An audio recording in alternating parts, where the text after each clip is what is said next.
The other big story is Iran will continue its talks with the U.S. on their nuclear situation, getting very close to having the capability of having a nuclear weapon. I agree with the president. There is just no way you can let Iran have the capability to have a nuclear weapon.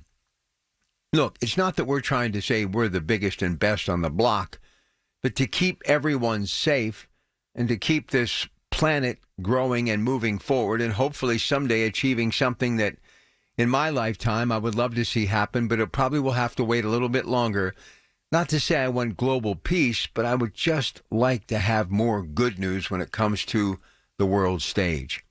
And when you put the capability of a nuclear weapon into the hands of a third world country who has very deep pockets because of the resource that they have, that is oil, you know, sometimes you just want more. And when you have cash flow and you have that cataclysmic weapon that is a nuclear weapon, anything is possible.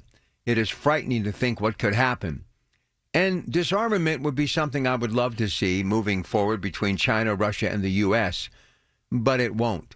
But what you have to understand, with the world of technology and what we're able to do with drones and so many other things like launch missiles from the other side of the Atlantic, yes, all around the world, every continent, just with one push of a button, it just makes you realize we don't live in very peaceful and safe times anymore. So it's not so much being pointed towards Iran, me saying this, but we need less people thinking about building a nuclear bomb, and we need to be thinking about building bridges to bring people together. Look, I look at it like that recipe for success.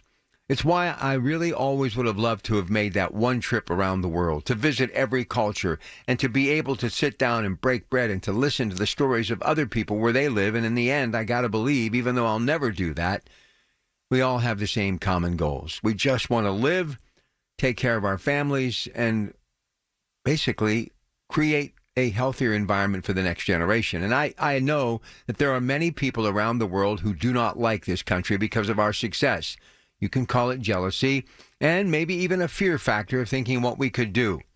But I know this about our country: no matter who is sitting behind that desk in the Oval Office, it's not about wanting to rule the world. It's just wanting to make what's best for this country, as any leader would for their country. But I believe the idea as far as the planet and moving forward and how to make it work for everyone, even though there are those who have very negative thoughts, it's about strength in numbers coming together. And the last thing we need right now is the opportunity for Iran to be able to push a button and launch a nuclear weapon.